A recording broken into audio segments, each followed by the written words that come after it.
Assalamualaikum warahmatullahi wabarakatuh. Ya, perkenalkan kami dari Kelompok 5. Saya di sini Ramadan sebagai ketua kelompok. Saya Fitriani, saya Ferlina, dan saya Nafida Budiat Islam.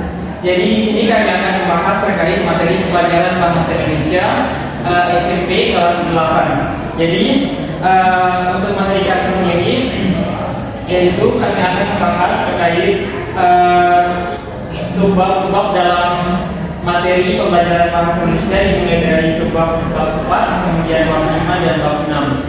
Jadi untuk mengefisienkan waktu langsung saja masuk pada materi pertama yaitu saudari Nafida Budiat Islami, di mana dia akan memaparkan materinya terkait dengan topik bab 4 di mana mengulas karya fiksi dengan sebab C melakukan penilaian dalam karya fiksi, kemudian membandingkan kata alimentasi dan konotasi dalam karya fiksi, dan E mengenal langkah-langkah penulisan resensi.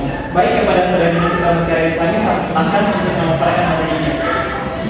Baik, perkenalkan nama saya Nafida Budiat Islami dengan NIM A1M1210772. Di sini saya akan menjelaskan materi bab 4 dengan subbab, yaitu yang pertama melakukan penilaian kata fiksi, yang kedua membandingkan kata alimentasi, komentar konotasi dalam karya fiksi, yang ketiga mengenal langkah-langkah penulisan.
Cerita yang baik adalah cerita yang tokoh-tokohnya dipahami pembaca. Makin jelas penggambaran tokohnya, semakin jelas dibaca dengannya.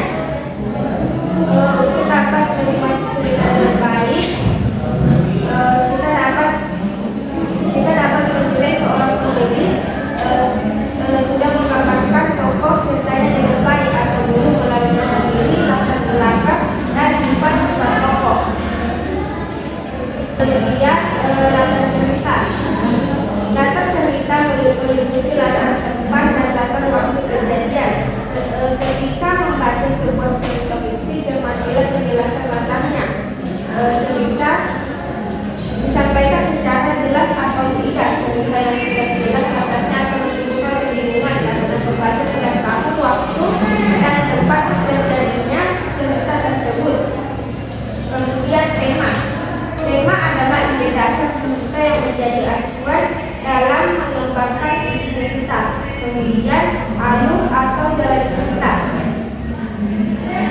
Ketika menilai sebuah karya, perhatikan jenis alur yang dipakai. Perhatikan pula rangkaian peristiwanya. Apakah rangkaian peristiwa yang ditulis menunjukkan adanya perubahan pada bentuk cerita. Selanjutnya membandingkan kata alimentasi dan konotasi dalam fiksi. Dalam sebuah cerita, kalian akan menemukan banyak kata kosakata tersebut tidak hanya memiliki satu makna. Beberapa kata tersebut memiliki makna yang berlainan dengan makna sebenarnya atau bermakna kiasan. Kata-kata seperti ini tersebut bermakna konotasi. Lawan dari konotasi adalah alimentasi.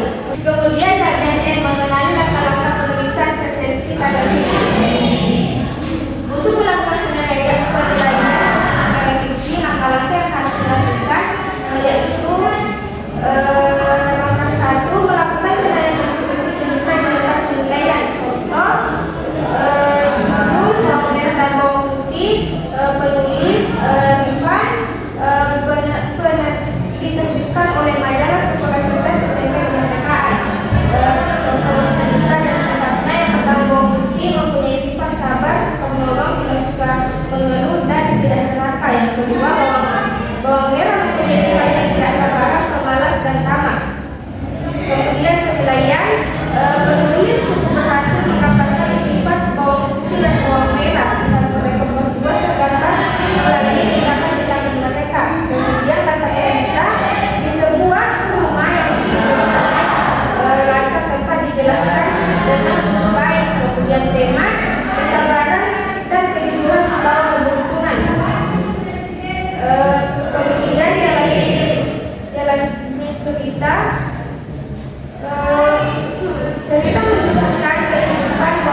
pendapat tentang cerita ini. Cerita ini cukup bagus, penulisan menarik. Cerita ini mengajarkan tentang betapa penting sifat sabar dan tidak serakah dalam kehidupan.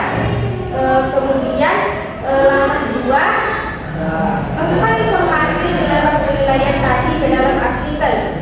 Berikut ini contoh artikel yang ditulis berdasarkan informasi di lembar penilaian.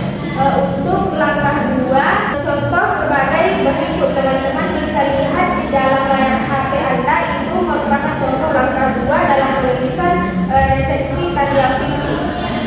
Selanjutnya saya kembalikan kepada ketua kelompok. Baik, terima kasih kepada Saudari Novita Mutiara Islami yang telah memaparkan terkait sebab pada subtopik mengulas karya fiksi bab 4, di mana dalam melakukan penilaian terhadap karya fiksi ada beberapa unsur yang harus kita ketahui bersama. Kemudian membandingkan kata denotasi dan konotasi dalam karya fiksi itu juga cukup membantu kita dalam mengulas sebuah karya fiksi, di mana makna denotasi dan konotasi itu merupakan sebuah makna yang berbeda. Denotasi makna sebenarnya, sedangkan konotasi itu merupakan makna kiasan atau makna yang tidak sebenarnya. Kemudian ada mengenal langkah-langkah penulisan resensi. Jadi tadi Saudara Novita Mutiara Islami juga telah memaparkan terkait bagaimana cara bagaimana cara penulisan resensi karya fiksi, yaitu ada 2 langkah. Langkah pertama, kita harus mengetahui mulai dari judul, kemudian penerbit, nama, kemudian tema, alur cerita. Kemudian langkah 2 itu bagaimana cara kita memberikan ulasan terhadap cerita tersebut. Baik, selanjutnya kita masuk pada materi subtopik kelima, yaitu bab 5, menciptakan puisi. Jadi di sini akan dipaparkan oleh saudari kita, yaitu Femina, di mana dia akan memaparkan terkait sebab yang pertama mengenal puisi, kemudian membandingkan puisi Java dan puisi prismatis, dan yang terakhir menemukan pesan dalam puisi. Baik, untuk mengingatkan waktu, langsung saja kepada saudari Femina, satu silakan untuk memaparkan materinya. Pada kali ini saya akan membawakan materi tentang menciptakan puisi yang terdiri dari 3 subbab. Yang pertama mengenal puisi, yang kedua membandingkan puisi Java dan puisi prismatis, dan yang terakhir itu menemukan pesan dalam puisi. Yang pertama itu mengenal puisi. Puisi merupakan sebuah bentuk karya sastra yang puitis, terdiri atas larik dan bait. Puisi juga memiliki rima dan irama. Selanjutnya, untuk menambah kosakata tentang pengetahuan kita tentang puisi, saya akan menjelaskan beberapa kosakata. Yang pertama itu karya, bait, larik, penyair, penggambaran atau imaji, diksi, dan terakhir itu majas. Baik, yang pertama itu karya. Karya adalah hasil sastra, baik berupa puisi, prosa maupun lakon. Yang kedua itu bait. Bait adalah satu kesatuan puisi yang terdiri atas beberapa baris seperti pantun yang terdiri atas 4 baris. Selanjutnya larik. Larik adalah barisan dalam puisi atau sajak. Selanjutnya penyair. Penyair adalah orang yang menulis puisi atau sajak.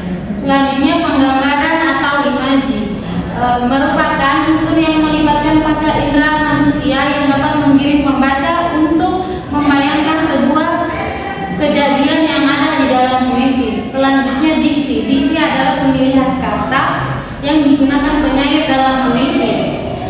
Dan yang terakhir, majas atau gaya bahasa, merupakan unsur yang paling penting dalam membangun puisi. Selanjutnya yaitu unsur-unsur puisi seperti yang saya jelaskan tadi, dia masuk dalam kosakata. Yang pertama itu unsur-unsur puisi, yaitu larik, bait, rima, penggambaran atau imaji, diksi, dan majas. Dan yang selanjutnya itu sebab kedua, yaitu membandingkan puisi Java dan puisi prismatis. Saya akan menampilkan dua puisi. Yang pertama, pada sebuah kedai kopi, dan yang kedua yaitu kedai kopi pukul 11 siang ada di sini. Untuk kedua puisi tersebut yaitu merupakan puisi diafan dan puisi prismatis yang puisi pertama itu merupakan puisi diafan dan yang kedua itu merupakan puisi prismatis. Untuk membandingkan keduanya silakan disimak ya. Saya akan jelaskan dulu apa itu puisi diafan dan apa itu puisi prismatis. Puisi diafan itu berarti jernih atau bening. Jadi puisi diafan itu berarti puisi yang isinya mudah dipahami. Puisi diafan juga biasa disebut dengan puisi polos. Kalimat-kalimatnya jelas dan umumnya merupakan kalimat yang digunakan dalam percakapan sehari-hari. Contohnya pada sebuah kedai kopi. Selanjutnya puisi prismatis. Puisi prismatis yaitu mempunyai makna yang cukup sulit dipahami. Kalimat-kalimatnya mengandung majas dan perlu ditafsirkan agar dapat memahami pesan-pesan yang di dalamnya. Seperti puisi di samping saya ini yang berjudul Kedai Kopi Pukul 11 Siang. Bisa disimak ya. Jadi perbandingannya yaitu puisi diafan itu maknanya mudah untuk dipahami, sedangkan puisi prismatis puisi yang mengandung majas atau kiasan sehingga tidak dapat terlalu mudah untuk ditafsirkan. Dan yang terakhir yaitu menemukan pesan dalam puisi. Puisi pada umumnya mengandung sebuah kisah. Para penyair mencari inspirasi dari pengalaman pribadi atau pengalaman orang lain. Ketika kisah itu dituliskan, seorang penyair biasanya memasukkan pikiran-pikirannya ke dalam puisi. Pikiran itulah yang disebut dengan pesan dalam puisi. Terkadang pesan-pesan yang disampaikan melalui sebuah majas. Oke, baik, saya akan menampilkan puisi di samping saya ini, yaitu puisi membaca tanda-tanda karya Taufik Ismail. Silakan diperhatikan ya dan disimak baik-baik. Oke. Di situ ada terdapat beberapa kosakata. Yang pertama itu menggilas, lindu, dan kearifan. Artinya di sini kalau menggilas itu melindas atau memimpikan dan menghancurkan. Lindu gempa dan kearifan itu bijaksana, pandai, dan berilmu. Silakan disimak untuk mendapatkan pesan-pesan yang ada di dalamnya. Baik, setelah Anda simak, kalian dapat menyimpulkan bahwa pesan yang ada dalam puisi tanda-tanda karya Ismail tadi adalah mengingatkan kepada manusia agar menjaga alam dan lingkungan serta lebih memperhatikan perbuatannya terhadap alam. Tindakan manusia merusak alam dapat memicu munculnya bencana seperti kemarau panjang, banjir, longsor, kebakaran hutan, dan lain-lain. Semua bencana itu pada akhirnya akan merugikan manusia. Bencana-bencana yang terjadi merupakan tanda agar manusia lebih berpikir untuk menjaga alam lingkungan. Itulah pesan yang terdapat pada puisi membaca tanda-tanda karya Taufik Ismail. Baik, mungkin itu saja yang dapat saya sampaikan. Saya kembalikan kepada ketua kelompok. Baik, terima kasih kepada saudari Felina yang telah memaparkan terkait dengan subbab pada subtopik bab 5, yaitu yang pertama saudari Felina sudah memaparkan terkait mengenal puisi, kemudian membandingkan puisi diafan dan puisi prismatis, dan yang terakhir menemukan pesan dalam sebuah puisi. Jadi di situ dia sudah saudari Felina sudah memaparkan dengan sangat baik.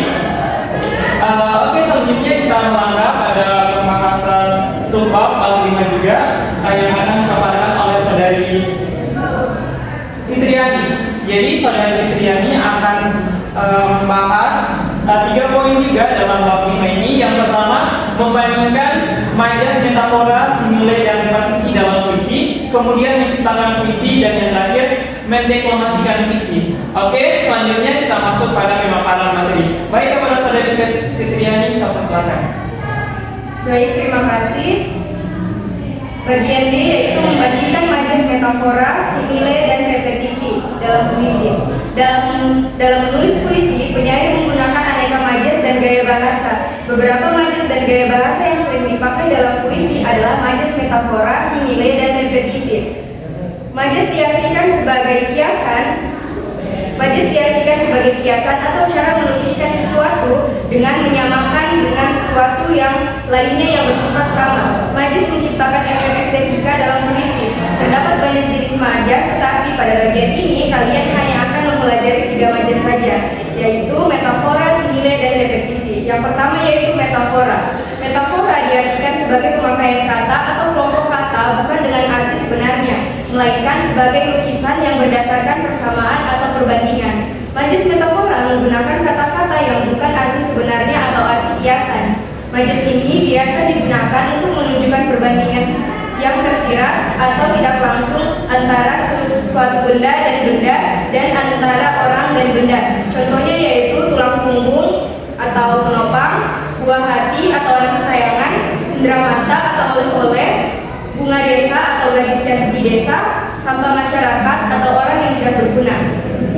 Selain contoh-contoh tersebut, metafora dalam pengertian yang lebih luas juga menggunakan kata-kata yang berkaitan dengan alam, seperti matahari, bulan, bintang, pelangi, hujan, benda-benda, dan keadaan lainnya yang mengandung estetika sebagai kiasan dalam puisi. Yang kedua yaitu simile. Menurut Keraf pada tahun 2007 halaman 128, simile diartikan sebagai perbandingan yang bersifat eksplisit. Hal ini yang dimaksud dengan perbandingan yang bersifat eksplisit ialah perbandingan yang langsung menyatakan sesuatu sama hal lainnya dengan menggunakan kata-kata perbandingan, yaitu seperti, sama, sebagai, bagaikan, bak, laksana, atau umpama. Contohnya yaitu bibirnya seperti delima mereka, matanya seperti bintang timur, seperti menanti minyak penuh, bagai air di daun talas, laksana bulan 14. Yang ketiga yaitu majas repetisi. Masih dalam Keraf pada tahun 2007 halaman 127, repetisi diartikan sebagai majas berupa perulangan bunyi suku kata, atau bagian kalimat yang dianggap penting untuk memberikan tekanan pada kata-kata yang dianggap penting. Contohnya yaitu 1 kekasihku, aku manusia, rindu rasa, rindu rupa. Ini merupakan penggalan bait puisi pada Menjua karya Amir Hamzah. Berikutnya yaitu menciptakan puisi.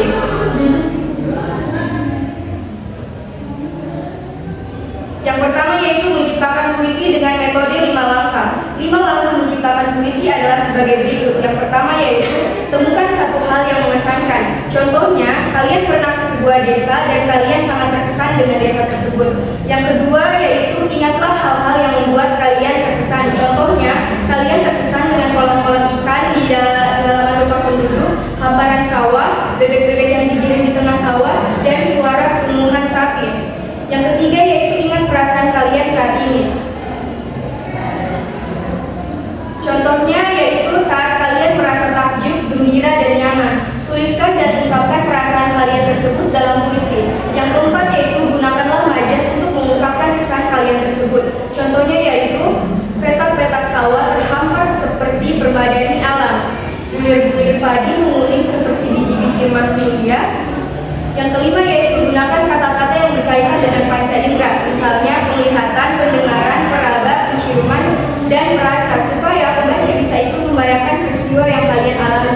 Contohnya yaitu sebelum matahari terbit, ayam berkokok menyambut pagi, fajar menyingsing dan burung-burung berkicau, pagi yang cerah, bunga mekar, dan harum semerbak memenuhi taman. Penjelasannya yaitu kata ayam berkokok dan burung berkicau menggunakan indera pendengaran.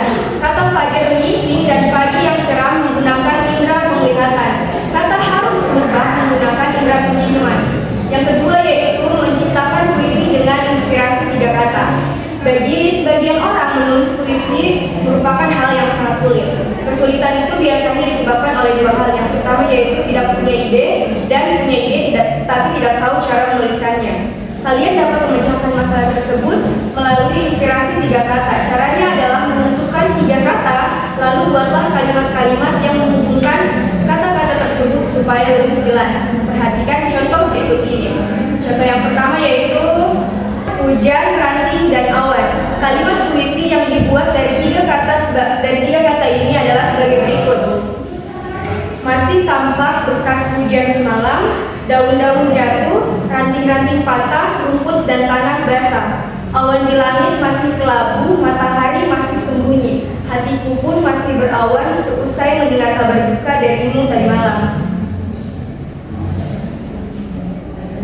Kata-kata yang digarisbawahi merupakan kata-kata yang sudah ditemukan melalui inspirasi 3 kata sebelumnya. Adapun kata-kata dan larik lainnya adalah tambahan yang dibuat untuk melengkapi puisi tersebut. Materi berikutnya yaitu mendeklamasikan puisi. Para penyair bukan hanya membuat puisi, mereka juga mendeklamasikan atau membacakan syair-syairnya. Para pembaca puisi biasanya akan merenungkan terlebih dahulu puisi yang akan dibaca. Setelah itu mereka akan menentukan gestur dan intonasi yang paling cocok untuk digunakan. Gaya pembacaan puisi yang demikian disebut deklamasi. Deklamasi adalah penyajian sajak disertai dengan lagu dan gaya. Deklamasi bukan hanya membacakan biasa. Untuk menciptakan nuansa keindahan dalam pembacaan puisi diperlukan teknik, gaya, dan intonasi suara yang baik. Cara membacakan puisi dengan mendeklamasikan ini sering dijadikan sebagai ajang perlombaan yang dinamakan lomba mendeklamasikan puisi. Sebuah puisi juga mengandung pesan tertentu. Saat seseorang membacakan sebuah puisi, ia harus membacakan sebuah puisi dengan suatu cara yang membuat pendengar tersentuh dan mengerti pesan yang hendak disampaikan dalam puisi. Puisi sedih tidak mungkin dibacakan dengan nada riang gembira. Sebaliknya, puisi gembira tidak mungkin dibacakan dengan nada sedih. Pembacaan puisi harus disesuaikan dengan pesan yang terkandung dalam puisi. Langkah-langkah yang dapat kalian lakukan sebelum mendeklamasikan puisi ada 3. Yang pertama yaitu terlebih dahulu bacalah puisi secara berulang. Untuk memahami suasana yang ada dalam sebuah puisi tersebut, seorang pembaca puisi harus tahu jiwa puisi tersebut mengandung kesedihankah, kegembiraan, semangat perjuangan atau lainnya. Nada suara juga harus disesuaikan dengan suasana puisi. Untuk memahami pesan yang ada dalam puisi, seorang pembaca puisi yang mengetahui pesan dalam puisi bisa membacakan puisi dengan gerakan dan nada suara yang cocok dengan puisi itu. Yang kedua yaitu tandailah kata-kata dan ucapkanlah kata-kata tersebut berulang kali. Cara ini bertujuan untuk lebih lancar mengucapkan kata-kata sulit saat deklamasi. Yang ketiga yaitu tandailah kalimat yang mengandung repetisi atau pengulangan. Cara ini bertujuan untuk dapat memberi penekanan suara saat mengucapkan kata-kata yang mengandung repetisi. Penyair membuat repetisi untuk menegaskan sesuatu. Nyatakan itu dalam suara kalian. Mungkin itu saja yang dapat saya sampaikan. Saya kembalikan kepada ketua kelompok. Baik, terima kasih kepada saudari Fitriani yang telah memaparkan bagian subbab bagian bab 5, di mana dia sudah memaparkan terkait membandingkan majas, di mana majas itu ada 3, ada metafora, simile, dan repetisi dalam sebuah puisi. Kemudian yang kedua terkait dengan menciptakan puisi juga sudah dijelaskan ada 2 langkah. Langkah pertama yaitu dengan 5 langkah, dan yang kedua itu dengan 3 kata.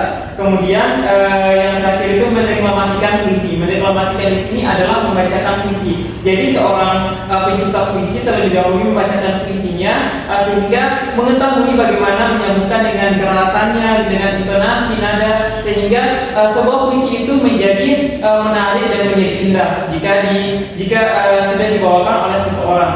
Oke, terkait dalam mendeklamasikan puisi juga ada 3 langkah sudah dipaparkan oleh saudari Fitriani yang sudah sangat jelas. Oke, baik, selanjutnya masuk pada materi subtopik bab 6, di mana subtopik bab 6 ini yang akan membawakan yaitu saya sendiri. Saya akan membawakan terkait mengenal pidato, kemudian teks pidato, dan yang terakhir menyimpulkan fakta, data, dan kata-kata ilmiah dalam teks pidato. Baik, materi selanjutnya kita masuk pada subtopik bab 6, di mana pada bab 6 ini kita akan membahas terkait menulis teks pidato. Pada subtopik bab 6 ini saya akan menjelaskan ada 3 subbab yang akan saya jelaskan. Yang pertama itu mengenal pidato, menyimpulkan pengertian pidato dan struktur teks pidato, dan yang terakhir menyimpulkan fakta, data, dan kata-kata ilmiah dalam teks pidato. Oke, jadi kita masuk pada poin pertama, yaitu mengenal pidato. Teman-teman bisa lihat di papan. Itu merupakan beberapa contoh dari gambar itu kita bisa memahami bagaimana sebuah pidato. Jadi pidato, teman-teman pasti sudah sering mendengar sebuah pidato. Dalam kehidupan sehari-hari kalian mungkin acap menyimak pidato, mulai dari SMA ketika kita akan melakukan pemilihan ketua OSIS, pasti calon-calon dari wakil ketua OSIS dan ketua OSIS itu akan melakukan sebuah pidato untuk memberikan kita informasi terkait bagaimana kelebihan-kelebihan mereka terkait dan juga visi dan misi mereka. Oke, jadi ada 5 salam pembuka yang digunakan dalam menyampaikan sebuah pidato. Di mana kita tahu Indonesia terdiri atas beberapa agama, mulai dari Islam, Kristen, Konghucu, terus Buddha, Hindu, dan Katolik. Jadi salam tersebut yang pertama itu ucapan Assalamualaikum warahmatullahi wabarakatuh. Itu merupakan ucapan salam agama Islam yang dimana artinya semoga keselamatan dan rahmat Allah serta keberkahannya terlimpah kepada kita semua. Kemudian salam yang kedua yaitu salam sejahtera. Salam sejahtera ini merupakan ucapan salam dalam agama Kristen dan Katolik. Artinya salam sejahtera bagi kita semua.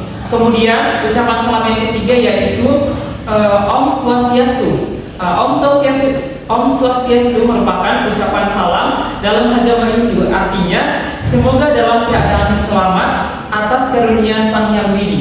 Kemudian yang keempat, nama budaya. Nama budaya merupakan ucapan salam dalam agama Buddha, artinya terpujilah semua Buddha. Kemudian yang kelima yaitu salam kebajikan. Salam kebajikan merupakan ucapan salam dalam agama Konghucu yang artinya hanya kebajikanlah yang menggerakkan Dia atau Tuhan. Baik, kemudian kita masuk pada materi yang kedua. Jadi materi yang kedua di sini akan membahas terkait dengan menyimpulkan pengertian pidato dan struktur teks pidato. Jadi pidato itu merupakan kegiatan mengungkapkan pikiran dalam bentuk kata-kata yang ditujukan pada orang banyak. Pidato juga diartikan sebagai cara menyampaikan ide atau gagasan dalam bentuk kata-kata. Jadi pidato ini bagaimana cara kita menyampaikan sebuah kata-kata kepada klien ramai untuk menyampaikan pesan serta untuk menyampaikan ide atau gagasan. Kemudian umumnya pidato disampaikan dengan menggunakan bahasa formal. Jadi penggunaan pidato itu harus menggunakan bahasa formal karena yang kita tuju itu merupakan khalayak ramai. Jadi sebisa mungkin kita menggunakan bahasa yang mudah dimengerti oleh mereka.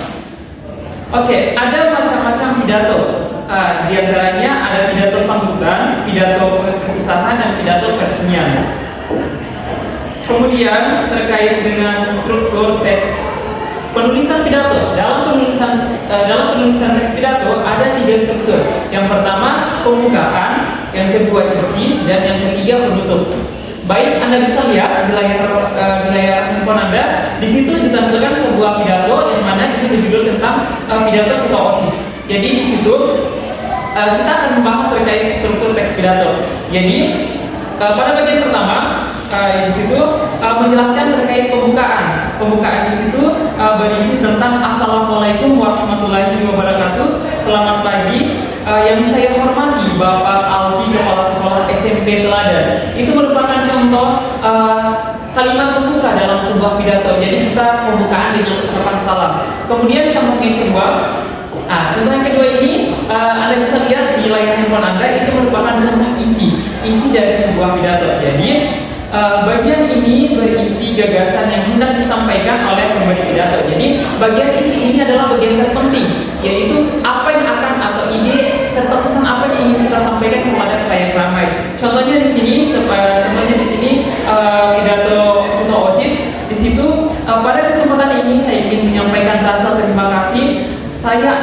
kepercayaan rekan-rekan semua yang telah memilih saya untuk menjadi ketua OSIS pada periode 2019 dan 2020. Jadi di situ isi pidatonya merupakan rasa terima kasih ketua OSIS yang telah dipilih, yang telah diberikan hak untuk menjadi ketua OSIS di sekolah tersebut. Kemudian isi terakhir ini Anda bisa lihat di layar handphone Anda, ini merupakan isi penutup dalam sebuah pidato. Jadi di situ bagian ini merupakan berisi salam penutup dari orang yang berpidato.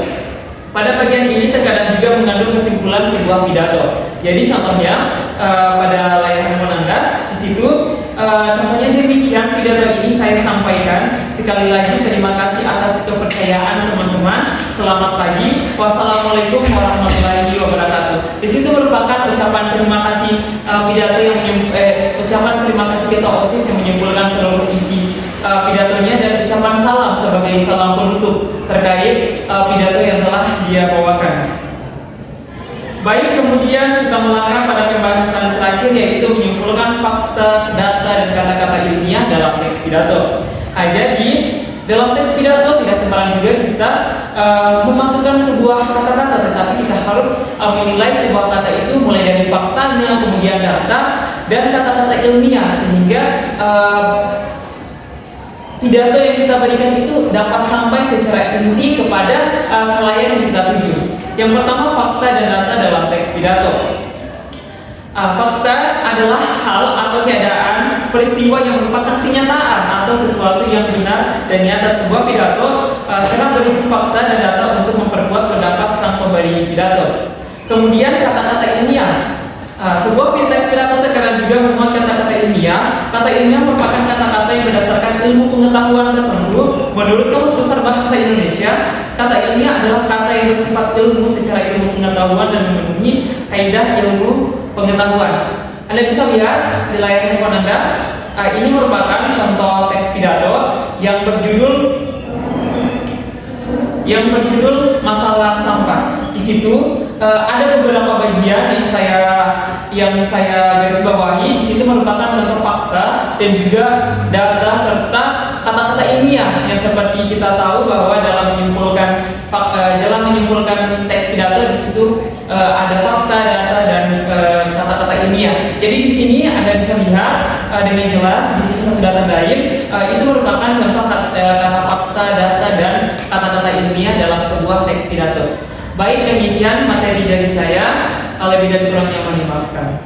Baik, itulah pemaparan dari beberapa rekan saya terkait subtopik yang kami bahas pada hari ini, mulai dari mengulas karya fiksi, kemudian mengenal puisi, dan menulis teks pidato. Jadi demikian video pembuatan materi terkait materi pembelajaran bahasa Indonesia kelas 8. Lebih dan kurangnya mohon dimaafkan.